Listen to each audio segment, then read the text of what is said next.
लगभग 4 वर्षों पश्चात विभा को अपने सामने खड़ा देखकर विमल चौंक गया तथा बोला, अरे विभा, तुम अचानक इतने वर्षों बाद हमारी याद कैसे आई? भैया, आप तो मुझे ही उलाहना देने लगे। क्या आपने भी इन वर्षों में हमारी सुध लेने की कोशिश की? मैं मजबूर था विभा, तुम तो जानती ही हो। विवाह के पश्चात डैडी से आशीर्वाद लेने गए थे, पर उन्होंने हमें क्षमा करना तो दूर, हमारी ओर आंख उठाकर भी नहीं देखा। फिर होली को ये सोचकर घर गए थे कि शायद इस पुनीत पर्व पर डैडी हमें क्षमा कर दें, किंतु इस समय भी वही हुआ। जब जब फ़ोन पर बातें करने की कोशिश की, मेरी आवाज़ सुनते ही वे फ़ोन काट देते थे। यही कारण था कि अविरल के जन्म की सूचना मैंने पत्र के द्वारा भेजी, पर उसका भी कोई उत्तर नहीं मिला। ऐसी स्थिति में तुम ही बताओ विभा, मैं क्या करता? याद आने पर भी मिल न पाने की व्यवस्था थी। अच्छा हुआ तुम आ गई, विमल ने मायूस स्वर में कहा। जानती हूँ भैया, वह तो मैंने आपके प्रश्न के उत्तर में कह दिया था। मेरी कुछ दिन पूर्व ही विश्वविद्यालय में प्रवक्ता के पद पर नियुक्ति मिली हुई है, अतः लौटते समय सोचा कि आप सबसे मिलती चलूँ, विभा ने सहज स्वर में कहा। विश्वविद्यालय में? बधाई विभा, विश्वविद्यालय तो हमारे घर के बहुत ही नज़दीक है, तभी तो आपसे और भाभी से मिलने चली आई। ये तो बहुत ही अच्छा किया तुमने। लेकिन क्या डैडी को पता है कि तुम मुझसे मिलने आई हो? नहीं, यदि पता चल गया तो? कैसे चलेगा? वह तो 9 बजे से पहले घर आते ही नहीं है और मम्मी जी से आज्ञा ले ली है। अंदर आना। तुझे अचानक सामने देखकर प्रसन्नता के कारण मुझे समझ में ही नहीं आ रहा है कि मैं क्या करूं। शिखा, देखो तो कौन आया है। विमल ने विभा को अंदर आने की अनुमति देते हुए बाहर से ही आवाज़ लगाई। दीदी आप? शिखा ने विभा को देखकर चौंकते हुए कहा। बहुत ही प्यारा है हमारा अभी, विभा ने अभी को शिखा की गोद से लेते हुए कहा। अंदर आइए, आप अपने भैया के साथ बातें कीजिए, तब तक मैं जलपान की व्यवस्था करके आती हूँ, शिखा ने दोनों को बातें करने का अवसर देते हुए कहा। भाभी, जलपान की कोई आवश्यकता नहीं है, आप भी हमारे साथ बैठिए ना, बहुत दिनों के पश्चात हम मिल रहे हैं। वाह, ऐसे कैसे हो सकता है? आज पहली बार तो आप हमारे घर आई हैं, ऐसे ही कैसे आपको जाने दूंगी? आप अपने भाई साहब से बातें कीजिए, पल भर में ही चाय नाश्ता लेकर आती हूँ, फिर बैठकर बातें करेंगे, कहती हुई शिखा किचन में चली गई। भैया, आप कितने खुश नसीब हैं जो आपको शिखा जैसी पत्नी एवं अभी जैसा सुंदर सलोना पुत्र मिला। वह सब तो ठीक है, पर तुम लोगों से अलग होकर लगता है जैसे मेरे शरीर का कोई अंग मुझसे कटकर अलग हो गया है। जब जब सोचता हूँ तब तब अपराध बोध से ग्रसित हो उठता हूँ। खैर, अब तू सुना, तू कैसी है? माँ डैडी कैसे हैं? मैं क्या सुनाऊँ भैया, सुनाने के लिए है ही क्या, विभा अभी के साथ खेलते खेलते बोली। विभा, क्या बात है? कुछ नहीं भैया, विभा ने अभी के साथ खेलते हुए कहा। विमल कुछ कह पाता कि चाय आ गई, इधर उधर की बातें होने लगीं। अचानक विभा उठ खड़ी हुई, कहा, 5 बज रहे हैं भैया, अब इजाज़त दीजिए। लेकिन एक वचन देती जा विभा, मैं तो घर आ नहीं सकता, अतः तुम ही प्रत्येक दिन चाहे 5 मिनट के लिए ही सही आ जाया करो। शायद इसी से मेरे अपराधी मन को शांति मिल सके। कोशिश करूँगी। दीदी, ये हमारी ओर से तुच्छ भेंट है, शिखा ने विभा के हाथ में एक पैकेट पकड़ाते हुए कहा। भाभी, ये क्या है? अपनी प्यारी ननद रानी को आपके भैया भाभी की ओर से एक तुच्छ भेंट। मुझे विश्वास है आपको पसंद आएगी। लेकिन भाभी, इसकी क्या आवश्यकता है? आप ऐसे ही भेंट देती रहीं तो मेरा आना मुश्किल हो जाएगा। रख लो विभा, तुम्हारी भाभी इतनी दिलदार नहीं कि रोज़ तुम्हें भेंट देती रहें, विमल ने शिखा को चिढ़ाते हुए कहा।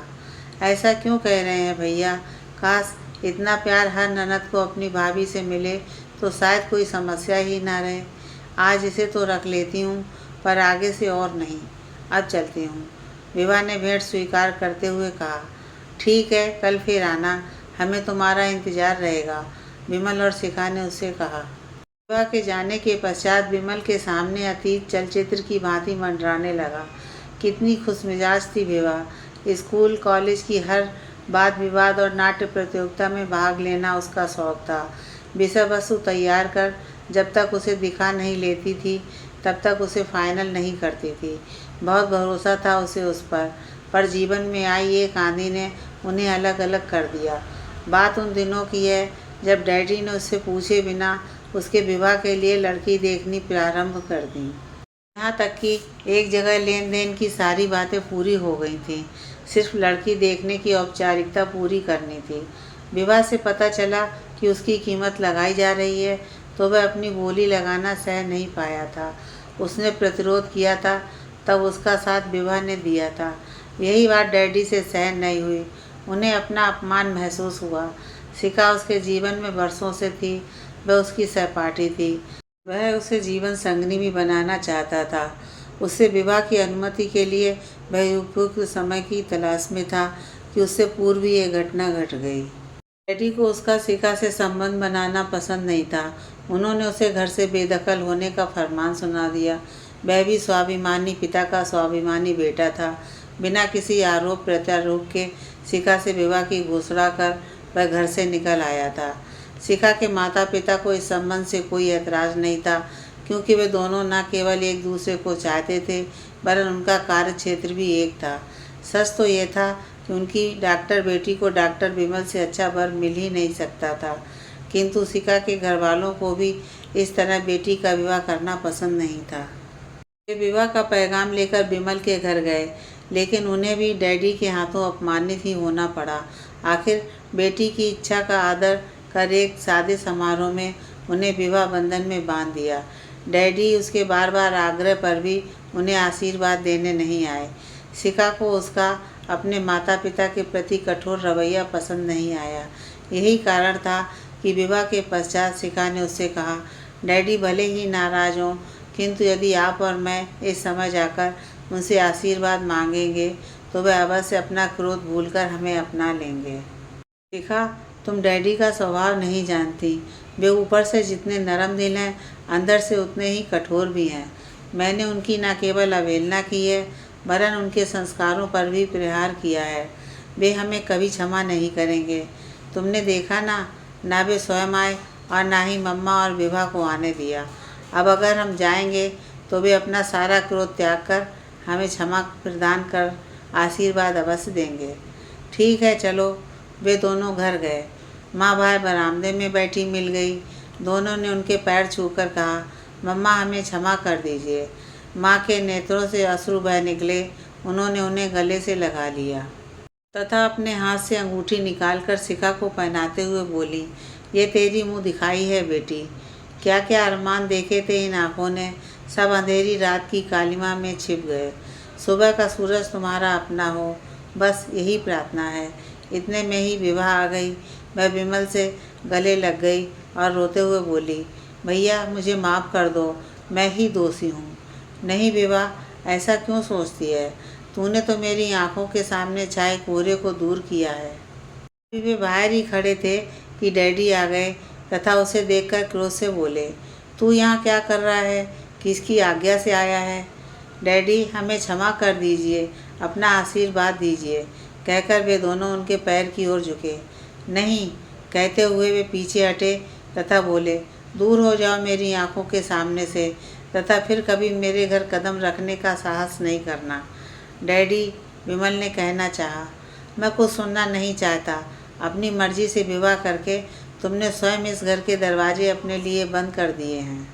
विमल ने माँ की ओर देखा। वह विवश नेत्रों से डैडी की ओर देख रही थी, पर उनके विरुद्ध कुछ भी कहने का साहस उनमें नहीं था। उन दोनों को वहीं खड़े देखकर उनका क्रोध भरा स्वर गूंजा, विभा, तुम घर के अंदर जाओ, और विमल की माँ तुम भी। तुम दोनों अच्छी तरह से सुन और समझ लो कि अब उससे हमारा कोई रिश्ता नहीं रहा। विमल मम्मा, डैडी और विभा को अंदर जाते देखता रहा जब तक कि वे आंखों से ओझल नहीं हो गए। चलो हम भी घर चलें। विमल गहरी सांस लेकर शिखा से बोला। आप क्या सोच रहे हैं? शिखा ने उसके पास बैठते हुए कहा। शिखा अतीत से वर्तमान में आते हुए कहा, हाँ जी। विभा बहुत ही उदास, कमज़ोर और निराश लग रही थी। सदैव चहकने वाली इस लड़की को पता नहीं कौन सा घुन खा रहा है। मैं समझ नहीं पा रहा, पता नहीं मुझे बताएगी भी या नहीं। तुम ही उसके दिल की थाह लेने का प्रयत्न करो। मुझे तो उसे देखते ही लगा था कि वह परेशान है, इसलिए तो मैंने आप दोनों को अकेले छोड़ा था कि शायद वह आपसे अपने मन की व्यथा कह सके। ठीक है, मैं अवश्य प्रयत्न करूँगी। दूसरे दिन विभा विमल के घर आई। विमल को ना पाकर पूछा, भाभी भैया कहाँ हैं? कोई इमरजेंसी केस आ गया है, अतः इन्हें जाना पड़ा। थोड़ी देर में आते ही होंगे। चलिए अंदर बैठकर बातें करते हैं। बेडरूम में बैठकर विभा शिखा के हाथ की पेंटिंग, कड़ी हुई चादरें, गिलाफ इत्यादि देख रही थी। कमरे का कोना कोना उसकी सुरुचि का परिचय दे रहा था। विभा सोच रही थी, आखिर क्या कमी है भाभी में? डॉक्टर होने के बावजूद घर परिवार के लिए इतनी समर्पित। क्यों नहीं डैडी इन्हें अपनाकर हम सबको सहज जीवन व्यतीत करने देते। विभा दी। अचानक जैसे नींद से जागकर विभा बोली, विभा दी आप क्यों इतनी गुमसुम रहती हैं? लगता है जैसे आप किसी सोच में डूबी हैं। ऐसा क्या है जो आपको इतना चिंतित और व्यग्र रखता है? शिखा ने विभा के हाथों में गर्मा गर्म समोसे की प्लेट पकड़ाते हुए पूछा। भाभी आप भी क्या बात लेकर बैठ गईं? कितने अच्छे समोसे हैं, क्या आपने बनाए हैं? आप भी लीजिए ना। मैं भी लेती हूँ, पर आप प्रारंभ कीजिए। आपके भैया आपके लिए ये कहकर लेकर आए हैं कि विभा को समोसे बहुत पसंद हैं। भैया को आज भी मेरी पसंद याद है। विभा के अंदर कुछ कुलबुलाने लगा। उन्हें आपकी बहुत चिंता है। हम चाहते हैं कि आपकी खोई मुस्कुराहट वापस आ जाए, पर इसके लिए आवश्यक है कि आप अपने मन की व्यथा हमें बताएं। शिखा ने बात का सूत्र पुनः पकड़ते हुए कहा, भाभी भला मुझे क्या दुख होगा जब इतने प्यारे भाभी भैया अभी मेरे साथ हैं। आप व्यर्थ ही परेशान हो रही हैं। विभा ने सोते हुए अभी को सहलाते हुए कहा, नहीं आप हमसे कुछ छिपा रही हैं। कहते हैं किसी से अपने दिल का हाल कह देने से दिल हल्का हो जाता है, जीना सहज हो जाता है। भाभी के रिश्ते से ना सही, हम उम्र सहेली समझकर ही दिल का हाल कह दीजिए। कैसे बताऊं? कहते हुए विभा की आंखें डबडबा आईं। भाभी ही हूँ, कोई गैर तो नहीं। और फिर बड़े से बड़ा दुख बांट लेने से हल्का हो जाता है। भाभी मैं नितांत अकेली एकाकी पड़ गई हूँ, लेकिन इसका कारण क्या है? आपके बारे में उनका क्या ख्याल है? डैडी ने मेरे लिए कई रिश्ते देखे, पर मैंने ही बिना दहेज की विवाह करने की ठान ली थी, जिसके कारण कई जगह बनी बनाई बात बिगड़ गई। पहले मेरा मना करना डैडी मम्मा को बुरा नहीं लगता था, किंतु जैसे जैसे समय बीतता जा रहा है, इस स्थिति के लिए वे मुझे ही दोषी ठहराने लगे हैं। भाभी मैं नितांत अकेली एकाकी पड़ती जा रही हूँ। पता नहीं ऐसा क्यों लगने लगा है कि प्रगतिवादी या प्रगतिशील होने का दंड स्त्री को ही भुगतना पड़ता है। मेरे आदर्श, मेरे विचार सब खोखले पड़ते जा रहे हैं। ये ठीक है, मैं स्वतंत्र और स्वावलंबी हूँ, पर यह बात बार बार दिल को कचोटती रहती है कि जिन जिन लड़कों को मैंने ठुकराया था उनका विवाह तो हो गया, पर मेरे ऊपर ही दम्भी बिगड़ैल होने का ठप्पा लग गया है। यहाँ तक कि अब जहाँ बात चलती है, मेरे कारनामे पहले वहाँ पहुँच जाते हैं। रिश्ता टूट जाता है। रिश्ते नातेदारों, अड़ोसी पड़ोसियों की छोड़िए, पर जब मेरे माता पिता भी मुझे ही दोषी ठहराने लगें तो मैं कहाँ जाऊँ? मेरी गलती सिर्फ इतनी है कि मैं एक ऐसे युवक से विवाह करना चाहती हूँ जो दहेज न लेकर मुझे स्वीकारें। भैया के विवाह के बाद डैडी की टूटन को मेरी जिद ने और बढ़ा दिया है। उन्हें न जाने क्या हो गया है, वे पलायनवादी होते जा रहे हैं। उन्हें घर से कोई मतलब नहीं रहा है। को बोतल से भुलाने के प्रयास में अच्छा खासा चलता बिजनेस भी समाप्त होने की कगार पर है। और मम्मी वह तो अर्धविक्षिप्त सी हो चली हैं। विभा की बातें सुनकर शिखा गंभीर हो गई। दहेज आज की कटु सच्चाई बन चुका है। यह एक ऐसा मर्ज है जिसकी जितनी दवा की वह उतना ही बढ़ता गया। आश्चर्य तो उसे तब होता है जब बेटी के विवाह में दहेज का विरोध करने वाले बेटे के विवाह में बेटे की मुँहमांगी कीमत वसूलने से नहीं चूकते। वास्तव में लड़का कहीं अच्छी नौकरी पर लगा नहीं कि बेटे वालों की लॉटरी ही निकल गई। न जाने कब इस मानसिकता का अंत होगा। किस्मत वालों को ही अच्छा घर भर मिलता है, वरना पूरी जिंदगी नर्क बनते देर नहीं लगती। शिखा ने सब कुछ विमल को बताया तो वह बोला, ओह सचमुच यह तो गंभीर समस्या है। जिसने सबको अपने अपने दायरे में कैद कर लिया है। मेरे ही कारण आप सब पर विपत्ति का पहाड़ टूट पड़ा है। काश मैं आपसे नहीं मिली होती। शिखा ने व्यथित स्वर में कहा। तुम व्यर्थ ही स्वयं को कोस रही हो। हमने कोई गलत कार्य नहीं किया। हाँ, जिनको कष्ट पहुंचा है उसके निवारण का प्रयास हमें अवश्य करना चाहिए। देखते हैं हम क्या कर पाते हैं, पर विवाह को यहाँ कोई कष्ट नहीं होना चाहिए। आप चिंता मत कीजिए। विवाह सिर्फ आपकी ही बहन नहीं, मेरी भी बहन के समान है। दोनों के प्रयत्नों का ही फल था कि विवाह के चेहरे पर फिर पहले जैसी मुस्कुराहट आने लगी थी। पर मम्मा पापा के लिए कुछ ना कर पाने के कारण वे कहीं ना कहीं मन से दुखी भी थे। विवाह एक दिन बाहर से ही अभी अभी कहते हुए आई, किंतु ड्राइंग रूम में किसी को बैठा देखकर ठिठक गई। आओ विवाह, इनसे मिलो। ये मेरे मित्र डॉक्टर अविनाश हैं, और अविनाश, ये मेरी छोटी बहन विवाह है, मनोविज्ञान की शिक्षिका। विमल ने उसका परिचय करवाते हुए कहा। बाप रे, तब तो ये सबके मन की बात जान लेती होंगी। अविनाश ने हाथ जोड़ते हुए किंचित मुस्कुराहट के साथ कहा। विवाह के हाथ भी नमस्कार की मुद्रा में जुड़े, किंतु अविनाश का कहा वाक्य सुनकर वह शर्मा गई और अंदर जाने लगी। विवाह, तुम्हारी भाभी अभी को लेकर अपनी बीमार माँ को देखने गई हैं। परेशानी ना हो तो ज़रा चाय बनाकर ले आना। परेशानी कैसी? अभी लाई भैया। चाय के साथ गर्मा गर्म पकौड़े पाकर अविनाश की खुशी का ठिकाना ना रहा। वाह भाई वाह, ऐसे टेस्टी पकौड़े बहुत दिन बाद खाने को मिल रहे हैं। इसके बाद जब भी विवाह जाती, अविनाश वहाँ बैठा मिल जाता। दुनिया भर की बातें होती, कभी राजनीति पर तो कभी समाज में व्याप्त भ्रष्टाचार, चोरबाजारी, तस्करी, और कभी चारों ताश खेलने बैठ जाते। समय गुजरता जा रहा था और साथ में विवाह में भी परिवर्तन आने लगा। सदा उदास रहने वाली विवाह के चेहरे से उदासी का आवरण हटता देख विमल और शिखा स्वयं को सहज महसूस करने लगे। विवाह, अविनाश तुम्हें कैसा लगता है? एक दिन अचानक विमल विवाह से पूछ बैठा। ठीक है, विवाह ने उत्तर दिया। विवाह, मैं उससे तुम्हारे विवाह की बात करना चाहता हूँ। तुम्हारी क्या राय है? विवाह शायद इसके लिए तैयार नहीं थी, अतः बोल उठी। लेकिन क्या डैडी स्वीकार करेंगे? अगर तुम तैयार हो तो डैडी को मैं समझा लूँगा, विमल ने दृढ़ आत्मविश्वास के साथ कहा। भैया, विवाह की आंखों में अनायास ही आंसू झिलमिलाने लगे। दीदी, कुछ आंसुओं को विदाई के लिए भी बचा लेना, उसके आंसुओं को देखकर शिखा ने कहा। ने बिना किसी भूमिका के सारी बातें डैडी के सामने रख दी। सुनकर वह बौखला उठे। तुम्हारी इतनी हिम्मत कि मुझसे पूछे बिना ही मेरी बेटी का विवाह तय कर दिया? क्या मैं मर गया हूँ जो उसका विवाह नहीं कर पाता? डैडी, शांत हो जाइए।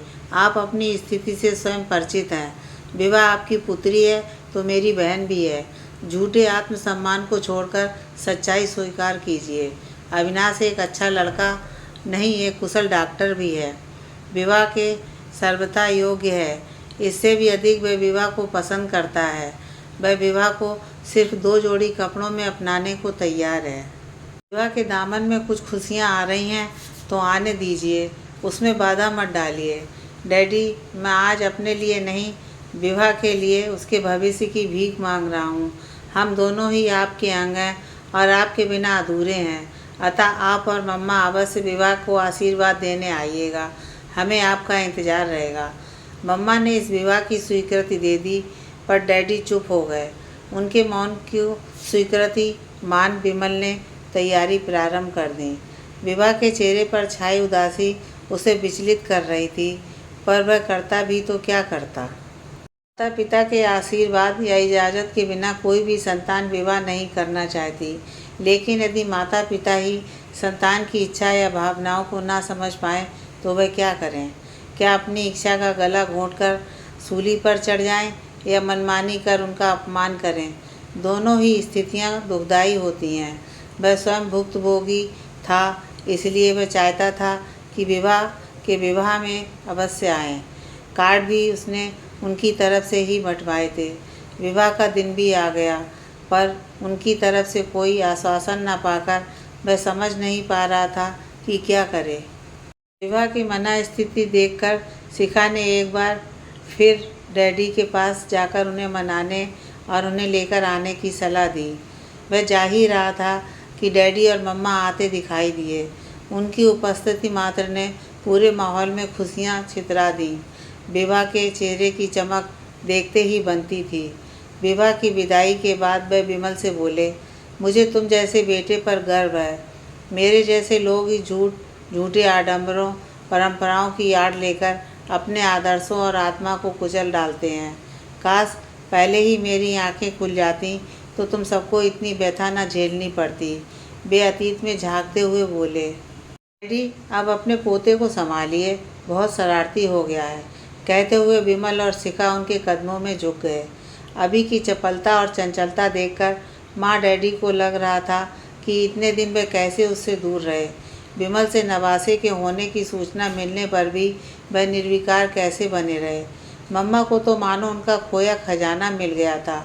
लग ही नहीं रहा था कि वह इतने दिनों से बीमार हैं या अपना मानसिक संतुलन खो बैठी हैं। सच इंसान का अहम जिंदा इंसानों को मुर्दा बना देता है। छोटी सी बात एक हंसते खेलते परिवार को तोड़ देती है। आज उनको इस बात का एहसास हो गया था। यही कारण था कि अभी को गोद में लेने के लिए वे दोनों बच्चों की तरह लालायित थे। लगता है एक दूसरा अभी लाने की तैयारी करने पड़ेगी। कहते हुए विमल ने शरारत से शिखा की ओर देखा। उसका आशय समझकर शिखा शर्मा गई। मम्मी डैडी को अभी के साथ खेलते देखकर शिखा को लग रहा था कि ना जाने ऐसा क्या हो जाता है कि लोग रिश्तों के माधुर्य के मर्म को समझ नहीं पाते। सब कुछ होते हुए भी वे अपने अहम के साए में रहना ज़्यादा पसंद करते हैं। शायद इतने दिनों के एकाकी जीवन के कारण ही माँ डैडी जीवन की इस शाश्वत सच्चाई का एहसास कर पाए। तभी तो विवाह के वर्षों बाद ससुराल के सुख के साथ अनमोल रिश्तों की सुगंध ने उसके तन मन में नई चेतना भर दी है।